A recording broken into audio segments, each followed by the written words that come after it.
मंडळी एवढी 83 वर्षाची, आपले वडील जर रात्रंदिवस लोकांसाठी असूनही हा महाराष्ट्र पिंजून काढत असतील आणि तुम्ही त्यांनाच विचारता, ह्याच्यावरून कळतं की तुमचे संस्कार किती आहेत, तुम्हाला कशी घरात शिकवण मिळते. आणि ते सगळे ज्यांना संस्कारच दिले गेले नाहीये ते सगळे एकत्र झाले.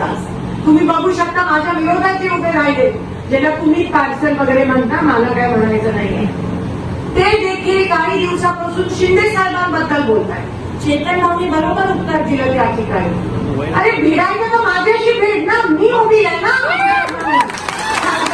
उमेदवार म्हणून. माझ्या वडिलांना काय एवढं बोलताय तुम्ही? आणि लाज वाटायला पाहिजे तुम्हाला.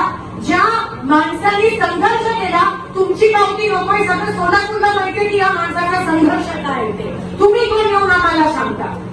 लाज वाटायला पाहिजे असं बोलायला. मी कधी कोणाच्या त्यांच्या वडिलांवर किंवा दाराने करता, आपण सुसंस्कृत लोक आहोत म्हणून मला इलेक्शन पण त्या पातळीला घेऊन नाही जायचं. मी उमेदवार आहे, ते उभे नाही आले, भिडायचं तर माझ्या कामाबद्दल बोला. 15 वर्ष उगाच नाही माझ्या लोकांनी मला निवडून आणलं, तो पण संघर्ष होता. आणि तुम्ही म्हणताय संघर्ष नाही म्हणजे तुम्ही माझ्या लोकांना अपमानित करताय, मला नाही. कारण का आमची लोक कामाला बघूनच निवडणुकीत मतदान करतात, दुसरी कोणती गोष्ट बघत नाही त्या ठिकाणी.